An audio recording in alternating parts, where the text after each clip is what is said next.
Spoilers ahead in three, two, one. Okay. So, I finished the game. Um, Everything in the game was amazing. It was everything that we all hoped for and all dreamed about. Uh, when we first thought about Remake and when they first announced it in 2015, and it knocked it out of the park in every single category. Um, the characters, the ones that you can use, Cloud, Aerith, Tifa, Barrett, were like the shining moments of the game. The music, the music is like you can't rate the music. It's 10 is not enough. 10 is basically, obviously a 10 out of 10. Music is one. It's gonna be one of those, greatest of all time soundtracks. Greatest of all time soundtracks. You put it up there with like Jet Set Radio, with DKC 2, with Sonic Adventure 2, like stuff like that is up there. It's probably better than those, right? 15 out of 10, yes. The looks, again, another thing that's just 10 is not enough. The look of Wall Market, the look of Shinra building, the look of the Sector 7 slums, the church that Aerith was in, they all look amazing, amazing, amazing. Like, you, it's like I couldn't even think, like if my expectations were like at an 8, like like what they showed in those games, in those areas, were like 10 and above. Like amazing, amazing look. You're gonna hear that word a lot. Amazing. Everything, a lot of the stuff was amazing. The dialogue between characters, between Tifa, Aerith, Cloud, Barrett, even Red 13 in late game, they were so good. They were spot on for the most part. 98% of the time, they were just like how I imagined them to be in this game. Playing the old one, going to the new one. Now, I understand, and I want people to understand, and I'm gonna stress this about this is not a remaster. This is not the same game. There's a lot of elements and a lot of story elements that are the same, but this game is definitely not the same. Okay? So I just want people to know that and understand that. This is the remake. This is not a remaster. So there are definitely things that are different. First thing, right off the bat, chapter 2, right off the bat, Cloud already sees Sephiroth. Cloud already sees him in Sector 8 after the bombing of Mako Reactor 1, and he shows him Nibelheim. He tells him that he killed his mom. He tells, the burnings of the flames around him reminds him of the destruction of Nibelheim. We don't even get to see all that until after Midgar in the original. We see that in chapter 2. The ghosts. So a new element in this in this game movie, in this remake, is that there are ghosts, or later on they're called whispers. So we're gonna call them whispers. Think of them as a puppet master, like in the background. Like, if let's just say if we wanted the game to be just like the original, that's what the ghost job is. They're basically keeping the game. They're trying to keep the story just like how the original is. Plot protectors. Thank you. There is a part at the end where I want people to understand, because there's people in the chat, and I want them to kind of understand and give me their perspective. But do you understand that at the end of this game that we're playing, Final Fantasy 7 original, this game that we're playing right here, you do understand that this is a bad ending, right? This is a sad ending. This is a bittersweet ending. The ending, just to refresh everyone's memory, the ending of this game, 500 years pass, you only see Red 13 and his grandkids. You see him as an older creature, being. And you see Midgar full of moss. You see no life. You see just nothing but green plants are growing on top of Midgar. Midgar is done. There is no Midgar. Now, why I say that, obviously it's not a real Like, I cannot confirm it's a bad ending, but you're given hints that, like, humankind didn't survive, that people didn't live there, right? Another good talk. Thank you, Corey. Um, that people didn't survive that time. 500 years later, and human civilization is probably gone. Now, we do see the only thing I could think of that kind of refutes that is that we do see life in other places. You see Junin, you see, um, like Mount Coral, but they're survive. Like, you see places that Shinra is not in, and they're struggling. They're dying. They're wanting to get out. They're poor. They have nothing. The rich life is where Midgar is. Even like the top plate. You see where Junin is, where Shinra controls, where the Mako reactors are. That's where you see life thriving. Nibelheim got like recreated, but they were all like Shinra people.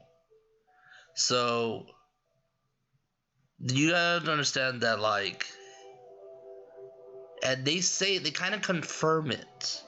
So there is a line that happens in the end of the remake when you're fighting against the Whispers, because basically, let's just say the penultimate boss. What penultimate means is basically the boss before the final boss. Think of that chapter, that area is like straight up Kingdom Hearts. Think of fighting like the huge ass Heartless, and you have like 3 little Heartless that you're supposed to fight within that, right? And then they form, they become Neo Bahamut, and then you're supposed to fight them and kill them, and then you're supposed to fight them again, and then you kill the giant guy, and that's when you fight the Arbiter of Fate. Anyways, in the middle of that fight, Red 13 literally says, like, he says this in the game. He says, because they're all getting glimpses of images throughout the game. Cloud is getting a lot of glimpses of some weird images, which we know is when Aerith died, because he's starting to see that. We'll go into that in the story, but basically these guys are getting images of a future, and the team asks, "What is that?" And Aerith looks at Red 13, and Red 13 says, "That is a glimpse of a future if we fail today. That means if we don't win today, we're gonna ensure that future." And this is where the divisiveness comes out in the game. This is where people get mad and a little angry and a little bit worried, because now you're introducing new timelines, new alternate timelines, new dimensions. And it is something that is going to be troublesome, because you know how convoluted games can be. Look at Kingdom Hearts. And I hating on that series, because I love Kingdom Hearts 1 and I love Kingdom Hearts 2. I love Birth by Sleep. I love Remind. I don't think they're bad games, but I just feel like they put too many pieces. They didn't need to put that many pieces. It's the same thing kind of when I had a lot of worries about 15, when they added a movie and an anime series and then all this stuff, and then a prologue, and then the chapter 12 DLC, and until Royale came out, then 15 was like, oh, okay, fine. But this is what Square Enix does. And this is the scary part, because if you guys don't understand, this might not look like, oh, but they're not giving you a, Final Fantasy 7.3 or something like that. No, but they are making Crisis Core canon. They're making Advent Children's canon. They made all these different titles canon now, because you see Zack in here at the end of Crisis Core in the same scene in this game at the end of the game. You see Advent Children's Sephiroth, and the reason why I think it's confirmed that it's Sephiroth from Advent Children's, 2 reasons. Number 1, if you notice, when there is a scene, I don't know exactly when, I think it's when they see him in Hojo's lab, or they see him in one of, like, at the end of one of the reactors. I don't remember. And Kunzel's from Crisis Core, thank you. Yeah, they do mention that, right? Okay.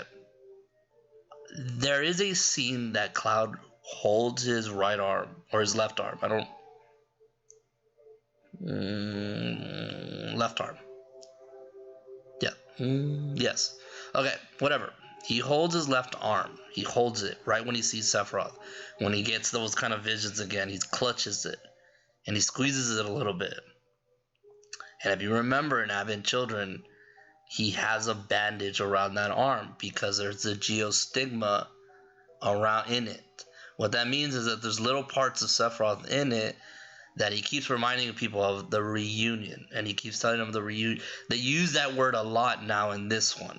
In the original, they use it, but it's not really like like they don't really emphasize it well enough in this game. But you do see it once you go to like Nibelheim again. You do see the black cape figures here, but they're a little bit more prominent in the beginning of the game, and they're prominent at the end of the game. And you see this reunion, and reunion was a big word in Advent Children, and it basically means, you know, he wants all the failed experiments to meet him in North Crater, the black materia, all that stuff, Sephiroth's will. We got that in this game. Okay, so that's number one. Number two, the thing that kind of throws it, and we talked about this during the remake playthrough. There's black feathers a lot when it comes to Sephiroth. Whenever he's there, Cloud sees black feathers a lot. In the original game, there was no black feathers on Sephiroth. He had 4 white wings, and 1 red one around his torso, or from his torso, and Advent Children had a lot of black feathers. He even leaves the end of the movie with black feathers, covers him. So the black wing is kind of remnant, or kind of shows off that it's Advent Children Sephiroth. It's not Jenova. It's not Jenova Sephiroth. So Jenova we haven't seen remake Sephiroth yet. So, but yeah, there's a lot of they do carry on the whole memory thing with Cloud. He has a lot of mental breakdowns. The one that really kind of was an eye-opener, and this is again where things kind of go a little bit toward that I don't know kind of feeling, is it's in the beginning of chapter 9. Cloud leaves Aerith at her house, and you know how like Aerith leaves her home without telling anybody and meets Cloud halfway to Wall Market or Sector 7, whatever. There is a scene where he has this memory glitch in his head, and he remembers like the scenes, kind of like the OG scenes of Aerith dying, but you don't see like the actual kill. You just see like the holy materia dropping. You see the water like ripples, and he starts crying, like his eyes starts welling up. He has tears coming out of his eyes, or at least one eye, and then he hides it. Like Aerith tries to see him, and he kind of turns around and he doesn't say anything, and like you're supposed to believe like he's remembering, or those images are telling him Aerith is gonna die. Like he doesn't know that Aerith is gonna die, but it's kind of like a subconscious thing. Like you're like, why am I crying? If you saw yourself in another dimension and saw yourself in another timeline, you know that you're looking at someone that's about to die. That's pretty much the message we're getting, is that he's seeing someone that's gonna die, but he doesn't know that. It's just a body response.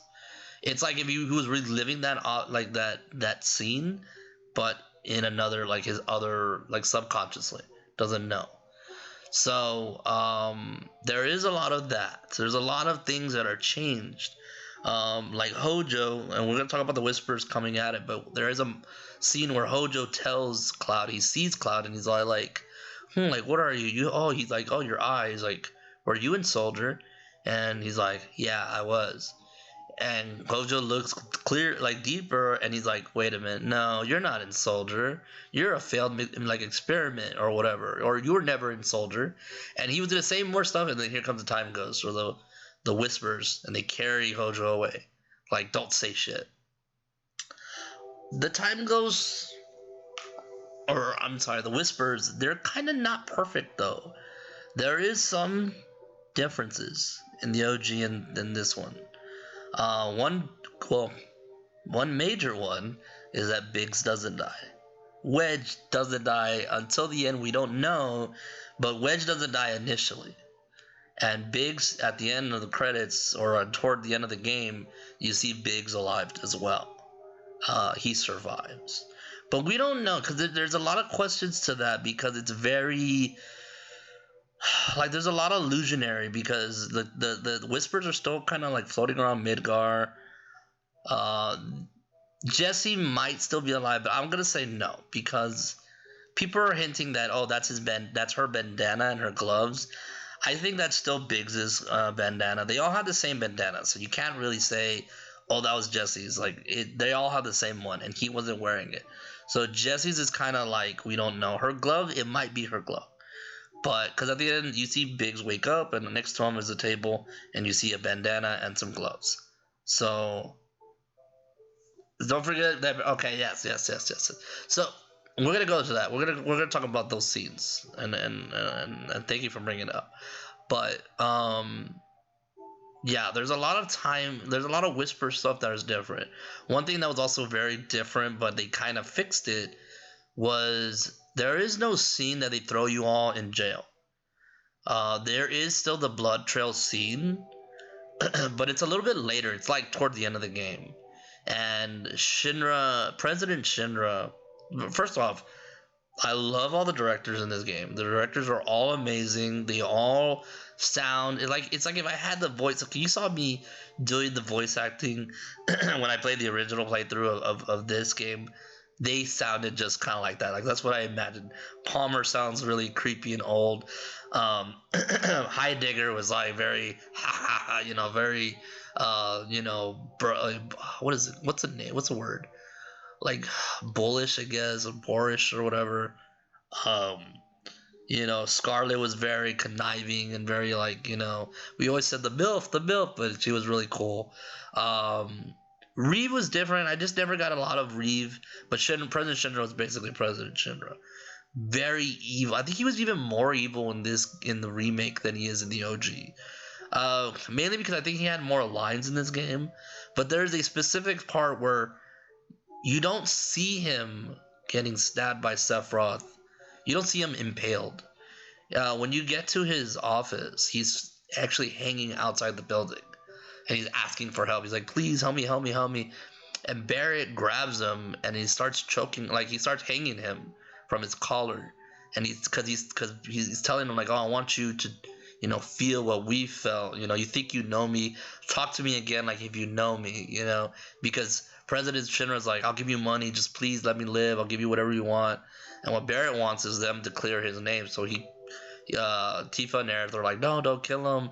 And he like chases him into his, table or in his room or his desk. And Shinra pulls out a gun, a golden gun, which is funny. And he tells him, he really tells Barrett the ending of this game. He tells him, what are you going to do if Shinra's not here? What if there's a natural disaster? Are you going to save this planet? Are you going to save the people? Are you going to help them without Mako? Like, what are you going to do? And that's basically what happens at the end of this game. They don't have anything. They don't have Shinra. They don't have the reactors anymore. And then it goes to shit. So we're going to talk about the ending and what is mean and all that stuff. But basically what happens is Sephiroth comes out and actually stabs President Shinra in the back. And then he stabs Barrett. And Barrett's like seemingly killed. He falls down, passes out. But the Whispers actually start healing him like right away. They just like catch up, start healing him right away. So they don't want him to die. And this is when the Genova fight started. And the Genova fight was perfect. The song was perfect. The music was great. Everything was pretty great. Yeah, you can try the light. But everything was really, really like ominous and great, and it was good. It was really, really, really good. Honestly, it was something that, it was just something that was just like, it was really hard, but it was definitely like a worthy of a Genova fight. Yeah, like, so yeah, basically, think of like Red 13's role as kind of like he kind of like translates or like he kind of like talks about like, oh, what's happening, like what the time ghosts are doing, and he basically says, oh, this is not Barrett's time to die yet. Basically, he says that like fate was his death was not fated today or some shit like that. But anyways, let's talk about the final boss. Final boss was Sephiroth. It was pretty much Advent Children Sephiroth. If you go back and watch Advent Children, and you watch that fight between him and Cloud, that's we kind of got the same scenario. We kind of got the same setting. We got the same everything was almost like that, right? Like he did his moves. He got his one wing. His one wing came out later. Like you're like going off of these buildings and pieces of buildings and stuff like that. It was just crazy. And in hard mode, he was so like you could see how frustrated I was. I could not beat that guy. It took me a while, and it took me actually like a retry from it because the way hard mode worked is that you didn't get to use items. So you don't get to just spam Phoenix down, or you don't get to use ethers or mega potions. No, you have to beat them with whatever MP you got, and you don't recover MP every boss. You recover MP only when you've passed the chapter. So, I know I'm skipping on a lot of story stuff. Like, obviously, Wall Market had the Coliseum. You got to fight Hell House. Hell House was such a sick-ass, like, really, like, cool nod to the original, like, Hell House. Because everyone's like, nah, there's no way they're going to put this as an enemy. It's literally a house. And they made him a boss. And he was so sick. The game doesn't... it doesn't... like there is still like negative stuff to say. Air combat was really bad. They tried to make it, but you got to rely on Barret and Aerith to shoot them. But then there's sometimes you don't have Barret, and and Aerith is kind of like slow, and you got to use magic. And especially in hard mode, it was like, well, I don't want to use magic because I don't want to spend magic. The aerial combat was really trash. I don't know how they're gonna fix it though, because it's kind of like built like I don't know. They might give you like better moves in the air. Maybe they'll give us abilities to fight in the air. That's like air only. The biggest problem was when you climbing the stairs to the pillar. There was these Shinra soldiers on these heliport, like these kind of like helipads or whatever, like called paratroopers basically. The problem was is that they would leave out of bounds, and like you couldn't hit them. And that part, you're only Cloud and Tifa. You're no one else. And it's like, well, I gotta wait till they come back, hit me for like $700-800 damage or whatever, and then it was just horrible. The camera also as well, yes, the camera was really bad in the air too. It wasn't great. It wasn't great at all. Those are and they were like very glaring. Like the only saving grace is that flying combat was a little bit like there wasn't a lot of it. It was a small percentage of the game. It was probably like 5% of combat was air, so it wasn't that bad. But there's definitely a couple bosses that were flyers, and it was annoying. It definitely was pretty annoying. But the amount of stuff they added to the game, I mean, was really good. There was different There's newer characters in this game that are like side characters, but like it made things fun. There was a cyborg named Chadley. Who basically is like Hojo's assistant, but he's helping you defeat Shinra. So he gives you these AR missions. That was too cool too. Like there's missions at the end of hard mode where like you get to like really, explore the combat, and it's really nice and really good.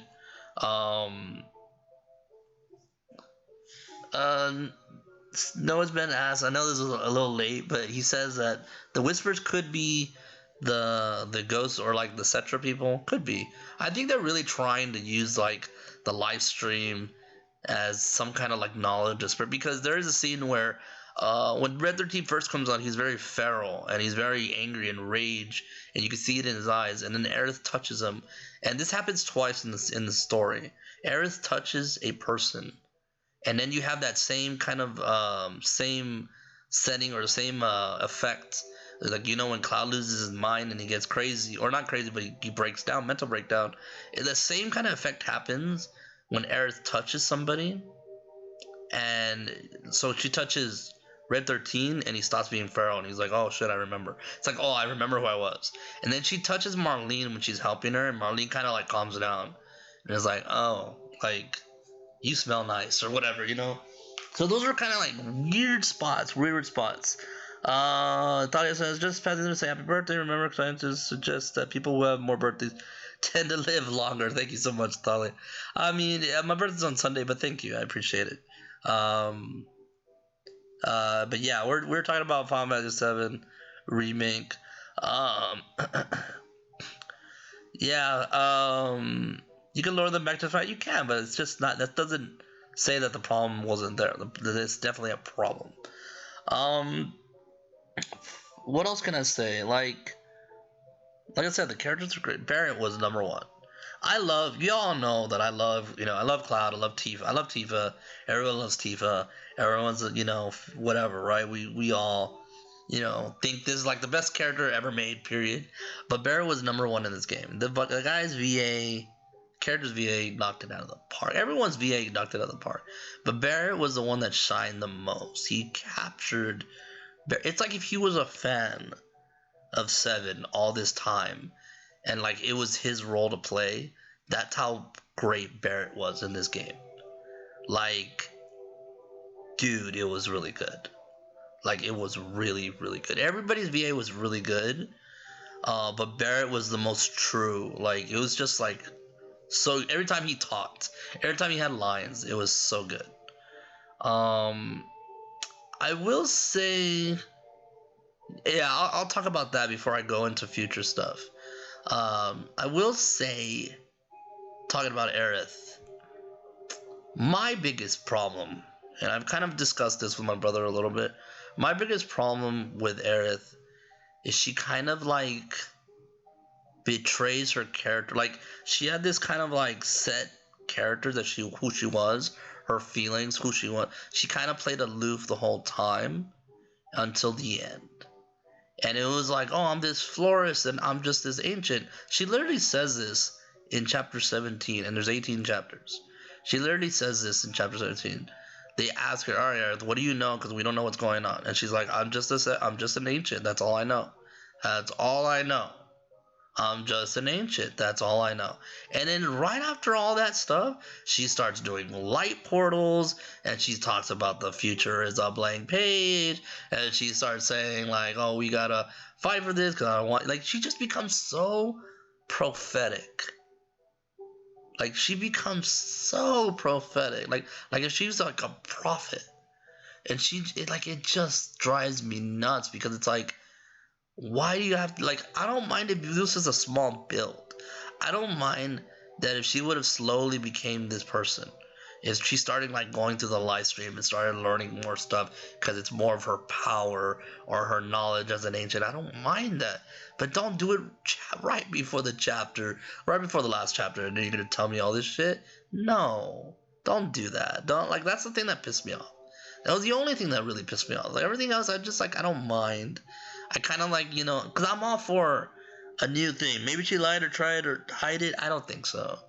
I just don't think so. Like, there's no reason for her to lie to the party like that right there. I don't think so, but it could be. You maybe, but I don't think so. Um, Corneo was great. I think like that. I think if everybody was kind of like if there was one place, one area of the OG that they had to hit home run, 10 out of 10 was the whole Wall Market / Don Corneo spot. They surpassed that in every aspect, hands down, hands down. Like they made that part, they made that scene, they made all those parts really, really good. Yeah, she does like that's the part she's more aware than she lets on, and that's where I was kind of like, I don't know, I don't really like it, but whatever. Uh, when Barrett uses limit, this is for the planet. Oh man, Barrett was too good. What else? What else do you guys want to really talk about in chat? I mean, I'm reading and I'm kind of thinking on. The Turks are great. Reno, Rude, like they never mess up with Reno and Rude. Like they, every time you see the Turks, they're always just, really well done. Reno was great. Rude was great. I don't know. Maybe Reno kind of fell off a little bit in this one. I don't know what it was. He was just kind of more. I don't know, bratty. I don't know. It's really tough. Rufus and Mrs. Peach. So Rufus is a boss in this game. He does come out, obviously. Rufus's design looks amazing. If you guys have a chance, go look at Rufus. That character, he screams. That one character in 15. Luna Freya's brother. I don't remember, but my brother knows. The Aerith touching for future knowledge. Yeah, yeah, that is a thing. So this is my theory. I don't know what you guys think. This is a very weak theory, but this is a theory that I have. Okay, and I want you guys' opinion on this. Okay, I love his shred skirt. Leave Rufus alone. I want to say that Aerith is in the same timeline as Sephiroth, AC Sephiroth. I think Aerith is not from this timeline. The first time you see Whispers is with Aerith. And you can kind of have an idea that the Whispers are controlled by Sephiroth. And I think that when she touches people, she's giving them glimpses of other timelines, of knowledge of her Cetra power. I'm not saying this is a really great theory. This is just a theory that I came up in my mind. I think that she's not of this timeline. The reason why, I guess it kind of throws me off a little bit, because she first says, "Oh, I was born and raised in this laboratory with my mom." Then they escaped, which is all true. They escape. Aerith's mom dies when Elmira picks her up in the train station. And then Sun comes out later on and says, "Hey, you need to come with me, or we know who you are. You're an ancient." And so I'm kind of like, but in the end of the day, she still stays with Elmira. And I know they're keeping tabs on her and stuff, but it just kind of seems weird. And they also mention how Hojo, I mean, I guess it could be her mom. They tell Hojo "Hey, don't mess this up again." When they're spying on them, they tell Hojo, "Don't mess this up." President Children tells them, because Hojo, man, Hojo was probably the best of the directors, and he was so creepy, dude. He was telling them "Man, maybe we should just have Aerith give offsprings. Let's have them mate so that we won't have problems finding ancients again." And everyone's you can see the disgust everyone has. They feel so uncomfortable. They don't even answer Hojo. They're just whatever, dude. Oh, I don't want to think about that. Whatever. Yeah, I don't know. I mean, the only thing that would have made that theory a little bit more concrete was if we got any kind of interaction between the two characters, Sephiroth and Aerith. She does say "Oh, you're wrong," and the voices don't hear. I just didn't like all that line. She was going on about "Oh, he's wrong for the planet. He doesn't hear the cries of the planet. He's wrong, and we need to defeat him, and we will defeat him." And I'm just dude, not yet, but whatever. Yeah, Hojo's a top tier creeper scumbag. He was played well. I applaud that. That character was great. But yeah. Pretty wild idea, but this is what ends this. It's pretty wild idea, but what if Aerith died in the middle of 7R and alternate dimension Aerith replaced her without us knowing? Maybe that's why she's so different suddenly. I don't know about that, because we're not even there yet. We're not even in the middle. So if you're saying in the middle of her lifetime, I guess I think I know what you're talking about, and maybe but I don't know. I don't see that. Anyway, so let's go to the end. You defeat Sephiroth. Basically, the time goes so the Whispers are still kind of around Midgard. These guys have already left Midgard. They're basically ready for their adventure. And then you see Zack. And you see the end of Crisis Core, and you see him carrying Cloud, and you're "Oh, we're almost there," and he's beat up. And we're almost there, Cloud. And his ghost travels between, because you can see Aerith and the group, well, Cloud and the group leave Midgard, and you see their ghost, if it's again another timeline, and you see them kind of pass through between Cloud and Aerith, because Aerith and Cloud have that connection, Zack is their connection. And there's some theories that saying, well, maybe Zack is alive in this dimension. Maybe the Whispers fixed this or something. I just don't see it. I just think that Zack has to die to make Cloud. I don't see Cloud being a character if Zack's alive. Just don't. There are also other theories that Cloud is there could be another Cloud that could be evil. I've heard that a lot in other like in Twitter conversations that there could be an alternate dimension Cloud, because Sephiroth kind of pushes the idea of like, oh, we need to work together, let's defy the destiny. And probably the greatest part of the ending was they actually reenact the final fight in this game when it's just one-on-one Cloud versus Sephiroth. Obviously, Sephiroth's not half naked or anything. He has his clothes on and everything, but they actually fight. And if you really pay attention to that fight, Sephiroth isn't really trying to fight Cloud. He's just defending, and he's just parrying and defending and parrying and defending. But at the very end, when Cloud's like, "No, like I'm gonna stop you right here," Sephiroth literally like disarms Cloud, takes the Buster Sword away, like slashes it away, and he tells him, "Not this time," or like, "Not yet."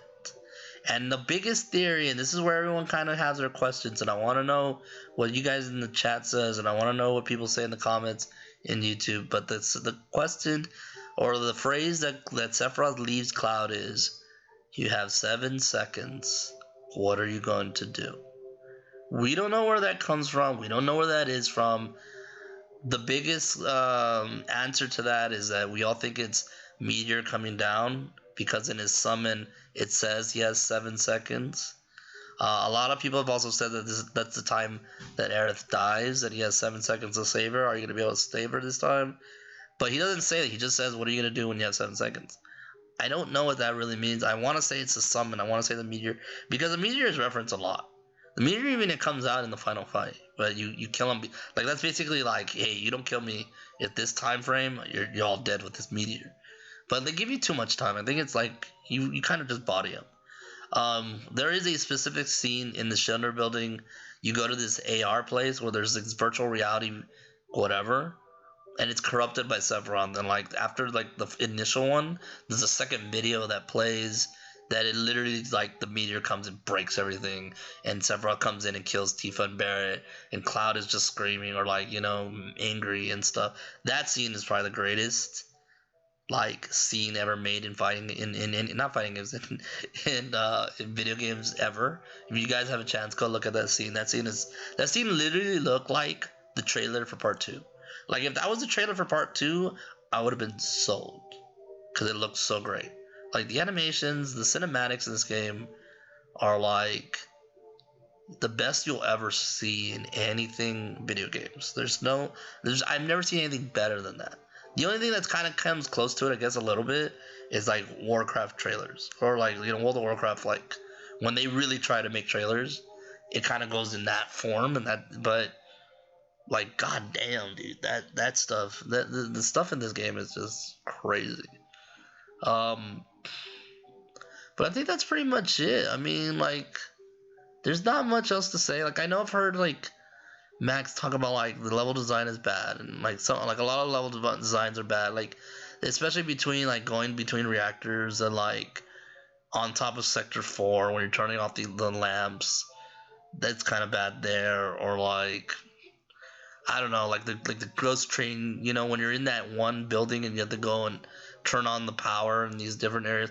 Like there's a lot of spots in the game where you have to like pull the lever down, and it's like that's just like the same kind of mechanism in every kind of like puzzle. It's like you have to deal with a crank. And I know it's a way to like load the next scenes, and like the disc has to keep spinning for more assets to be made, but like it's just like it's like very minor stuff. It's nothing to like really be angry about. But there was that. Normal mode is kind of just too easy. Your max level is 50, which is like whatever. Yeah, see, that's where I'm kind of like the same thing with Joan and Joe. Joan and Joe says the lamp thing was kind of meh, but compared to the original, literally had nothing there, so I don't mind. It's exactly how I feel. That's why I'm like, I'm not really gonna like crap on level design, because, and I kind of understand like people that are like, well, if you're okay with crap and you're like, Like, why should you want something? Wouldn't you want something to be improved upon? And I'm just like, well, yeah, but just being able to walk around is improving upon it. Like, like the scale to improve is not even that huge. It's just whatever. I mean, look, I think if everybody's gonna agree, the moment you fall into the church to wall market is probably the worst part of the game. It's very boring. It's very bland. It's very extra. It's just a lot of movement, a lot of like moving around. It's just so like kind of like you want to fast forward.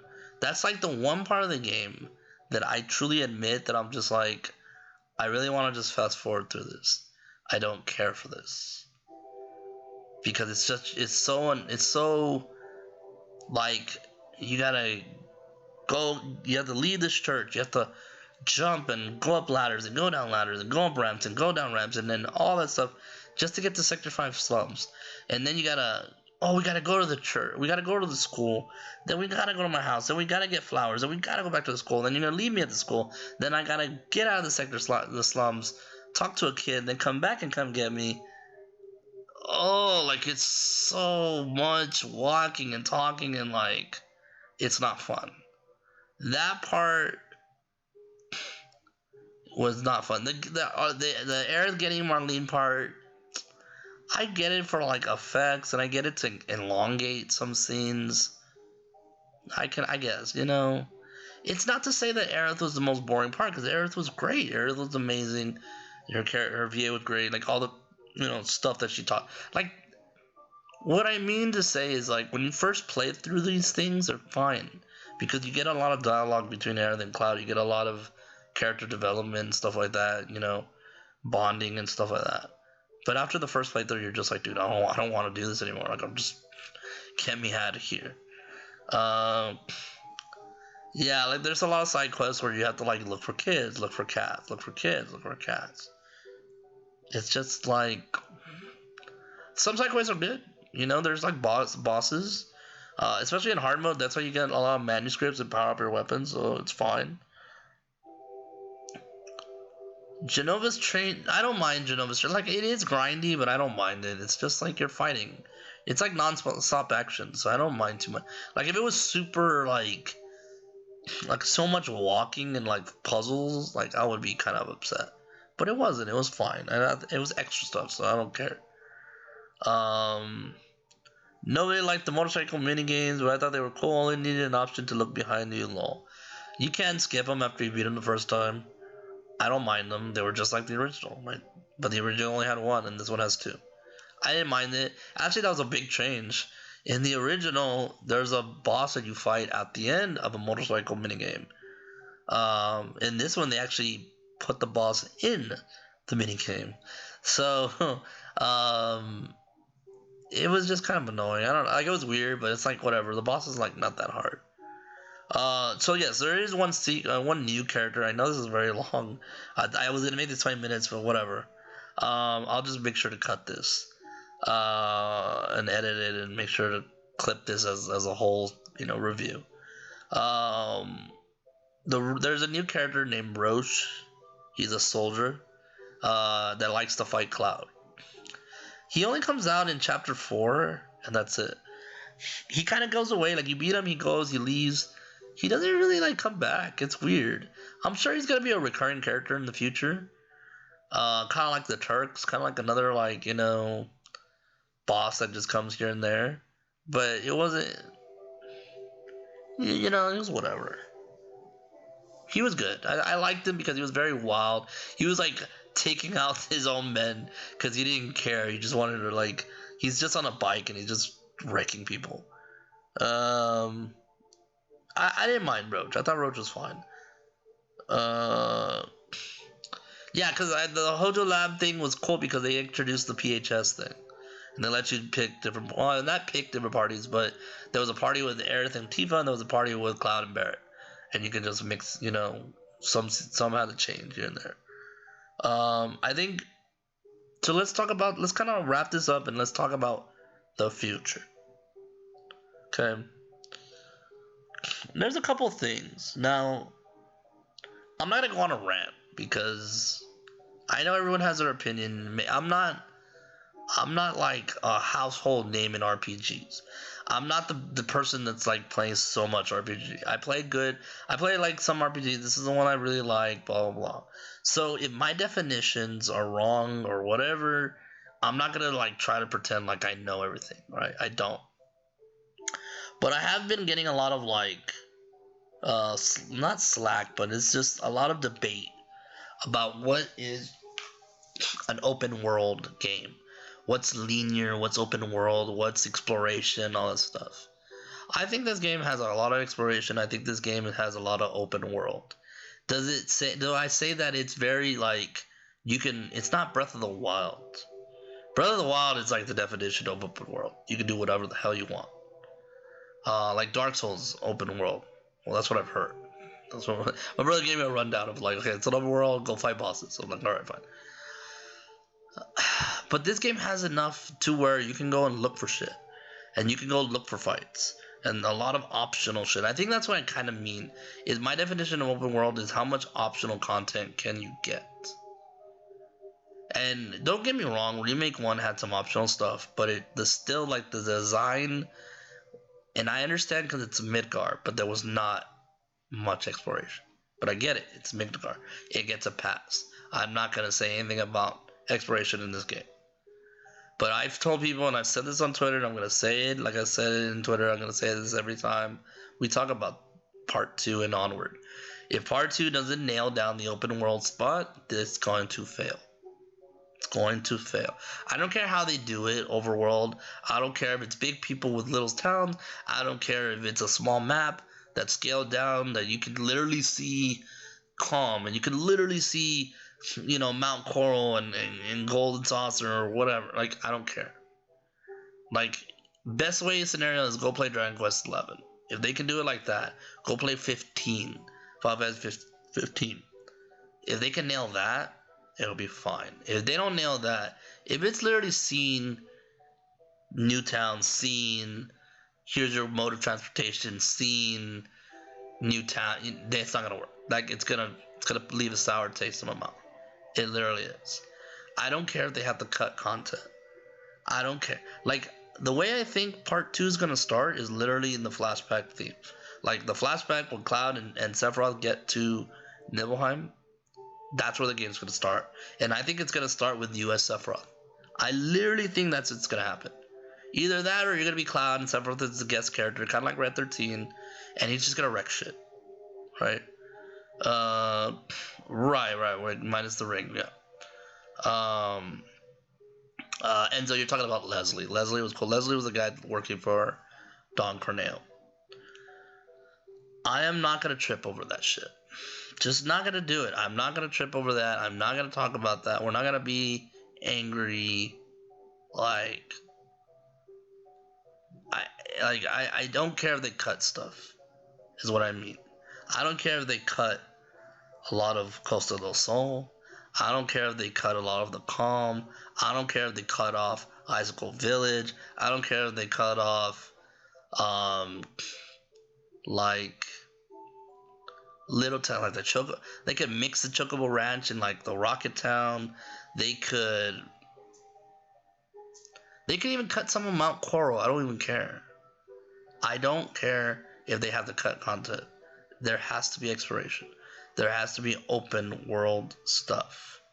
There can't just be scenes and walking straight into another. It can't be that. It just can't. It can't happen. And I don't know what they're going to do. I don't know how long it's going to take. And I know that we don't want Part 2 to be in 2023, 24, 24, you know. No, I know that. But it needs to be... There has to be some freedom. And they talk about that. How long until 99's? Probably another hour or two. Right now we're just talking about Remake and discussing and debating and stuff like that. But yeah, it needs to have some exploration. It really, really does. Because I know they can knock it out of the park with scenes, and I get that. And I know Gold Saucer is going to be amazing, and I know the characters are going to be amazing, and I know the combat's going to be amazing. But it has to feel like a Final Fantasy game. And I felt like this game is very like it's Final Fantasy, but it's Midgar, so I can't say anything about it. Like it's definitely a different take, and I give it all the praise in the world. It's whatever. Uh, but yeah, that we're talking about Gold Saucer. I'm sorry. And Gold Saucer is gonna be fine. I think Gold Saucer is gonna be amazing as well. But I'm just that's kind of my theory. That's what I really want. And I'm gonna say this, and I'm gonna be really bold about this, even though I don't think I don't know, because I kind of talk my way out of it, but I really think there's only gonna be 2 parts. I think the next part's gonna have the whole rest of the game. Because if you really think about it, like there's not really a Disc 3 in this game. Like there's Disc 3, but Disc 3 is literally the final boss and endgame stuff. So I think it's gonna be 2 parts. Now, Square Enix is very kind of like, oh, we love to, play with the numbers and stuff like that. So like, oh, original had 3 discs, we're gonna have 3 parts. So I can see that happening. I could see part 2 ending with Aerith's death. I can see that happening. I would love that to happen. That would be, you know how many people would be so mad and so outraged and so upset at that kind of cliffhanger to end the game after her death, after she goes under the water. Oh my god. People would lose their shit if that happened. And I think it's going to happen. I bet we'll see. But I still think it might just be just 2 parts. I think they can do it in 2 parts. Midgar was kind of like, let me just show you guys what we can do. But PS5 is going to open a lot of doors. So, yeah. And ending part 2 at that part would be really good. But that's pretty much the review. Like I said, the game's easy top 10, easy game of the year. There's nothing's going to beat it. The only contender that might happen is Cyberpunk, but that's it. But easily game of the year. The boss battles were great. Side content was kind of great. The summons, we didn't really talk about the summons. I didn't mind the summons. I was kind of worried about the summons at first because I didn't want it to be, like crappy, and I wanted to be able to use them. But I do understand they're kind of abused in this game, in the original. So changing it up was kind of smart. It was smart. So, if anybody, the game darts was fun. Yeah, the mini games was kind of fun in that game. You could do squads, darts, and stuff like that. If there's anything else you guys want to talk about in the chat, anything that you want, maybe I forgot that I can bring up. Yeah, the combat was really good. It was very fluid. Other than the air combat, but yeah, I mean, I still give it a 9 out of 10, 10 out of 10. I don't know about ice school. I don't think like what is ice school area gonna do? You get like the only thing you get out of high school area is like one scene that shows Professor Gast and Aerith's mom, and that's it. The Grind Ice Mountain. Well, yeah, you can have that. I'm just saying like it's not important to have those cities. Coastal del Sol. What else was it other than a docking area from the submarine? That was it. It was just what like you had like funny scenes with Hojo and women. That's it. It's not necessary. Like if I had to find spots to cut, I would cut that. It's not necessary. It's good. It's fun. But yeah, cities add variety. But you're still gonna have cities. You're still gonna have Junin. You're still gonna have. You know how big? We didn't even talk about this. One of the biggest changes in this game is that Wutai is mentioned a whole lot. Like Wutai is basically the other city. Wutai is like the evil city compared to Shinra, compared to Midgar. Wutai was super optional in this game. You don't have to go to Wutai. At least I don't think so. I don't think you have to go to Wutai in this game.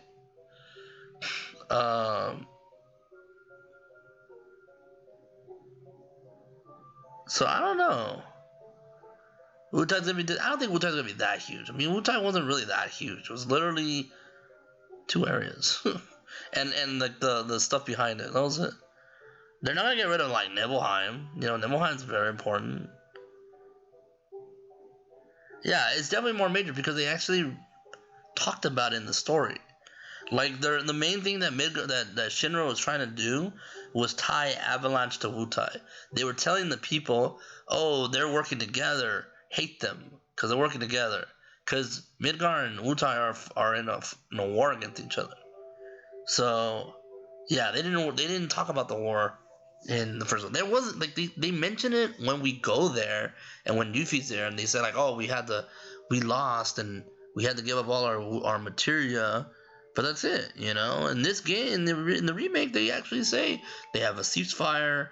Wutai wants to get materia, so we made some deals, and we're just gonna say that they're working with Avalanche. That's another thing that's crazy. Avalanche is bigger than just Baron and Wedge and Jesse and Biggs. They actually have a whole big unit. And the mayor is part of Avalanche. The mayor of Midgar, Domino, he's part of Avalanche.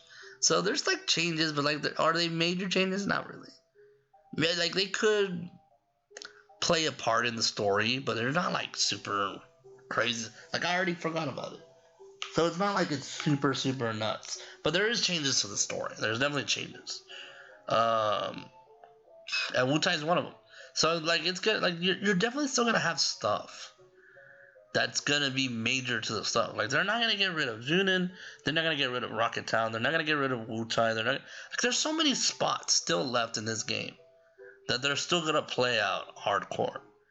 But you don't need Ice Skull Village. You don't need Costa del Sol.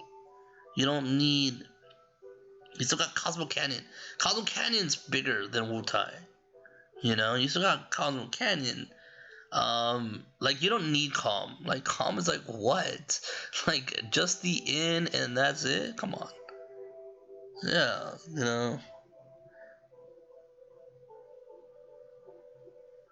I think the rival country has to be big, but I also don't.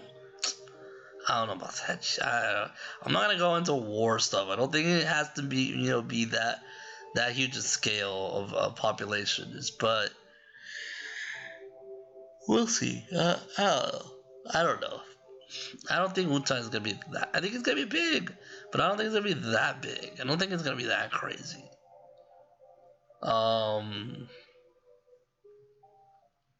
I know it's the first town out, but we're gonna like Calm's gonna be in the game, but I don't think you're gonna be able to do much in it. It's just gonna be like buildings and that's it. That are like you can't even enter. Like think of the Sector 8. You know how Sector 8 was in Remake? That's gonna be Calm. Less than that. You couldn't go anywhere. You were just running from Shinra soldiers. That's literally what Calm is gonna be. Those coming with underwater areas for space and lots of like the City of Ancients. I think it's gonna be big. I think it's gonna be big. Like way bigger than they had in the original. The original did not do the City of Ancients or the Forgotten City justice at all. Like at all, they didn't do shit. Like it was literally just here's a boss fight. Temple of the Ancients. Here's a puzzle. Here's a boss fight. It's gonna be way bigger in the remake. But that's why I'm saying I think there's gonna be bigger, like spots here and here and here, but there's gonna be cut content here, here, and here. And the cut contents are like things that don't really matter. Like, look at the pacing of the game. Aerith died, and literally 10 minutes after that, you're snowboarding. You don't need that. You can have snowboarding, but don't do it right after the death. Do it way later. Do it way before. Don't do it right after the death. Come on. I know. I'm just saying, like, the importance of being in there is not going to be that important. Like, maybe Calm could not be cut because we're going to all be there in the end. I think that's where the game's going to start, is Calm. I don't think we're going to start literally in the middle of nowhere. It's not going to happen. We're going to start in Calm. We're going to start at the end. We're going to start with Cloud talking about the flashback. We're going to start as Cloud as the flashback with Sephiroth. We're going to do the whole Nibelheim stuff. We're going to have Tifa in her cowboy outfit. Thank God. But yeah, anything else you guys want to talk about? Do you guys think there's gonna be DLC in this game? I think not. Although I do wish you could change costumes in this game. I'm not gonna lie. I wish you could change costumes, but whatever. It's not like Baron got any costumes. It's not like Aerith got. Well, Aerith got costumes. I wish you can use other costumes from the game. From the end of the freeway to city limit is like 25 hours. It's a 40-hour game. I mean, yeah, it's like a 40-hour. Look at me. I'm at 4 hours and 44 minutes. Like, it's been like, like let's say I ended the game at 40 hours. Yeah. But Midgard Remake 1 was 40 hours. And that's like 2 hours of the game, 3 hours of the game. Start getting cooked by Zolom. Like, they're not going to get rid of the iconic stuff, guys. Like, I don't want people to freak out and be like, oh my god, Broly wants them to get contests. No, they're still going to have their iconic stuff. They're still going to have their Zolom fight. They're still going to have, all the gold saucer stuff.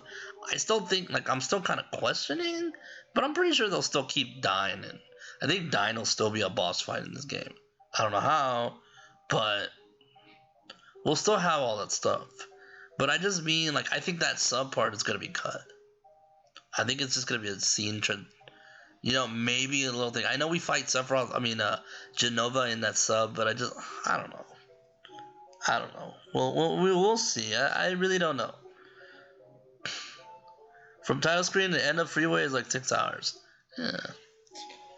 If you don't know where you're going, if you're exploring, Enzo, I can make anything long. But all right. Noah's Ben says remakes are good and welcome in my opinion, but I think it's important for game companies to be progressive instead of reusing old ideas and just adding some changes to releasing a new game. Very important, very right, very true. I mean, look at like my perfect comparison, and I know I use this a lot, but look at Resident Evil 2 and the remake. There's definitely different stuff in there. There's definitely different story elements in that game. It still ends the same way. I still think like they could have played with it more. Look at the Nemesis one. Even though that story is like 3 hours, which is we could talk about that all day, but it had different stuff. It had different content, and like you gotta let the game be its game. As much as I hate saying and I hate hearing, oh, you have the original, just go play it back in the original. Yeah, but we want this new stuff. We want to see. We don't want to see Polygon Cloud and Polygon Tifa and Cloud. We want to see these in modern times. But let them be the new games that they are. Yeah. That goes to Capcom, Square Enix, especially for Final Fantasy RE games. This is coming from somebody that plays crap of the games and those series. Of course, I play the same. I'm the same way. Ben, I agree with you wholeheartedly. All right, let's get to 99, and then we'll try out more weapon, and I'll go to bed. But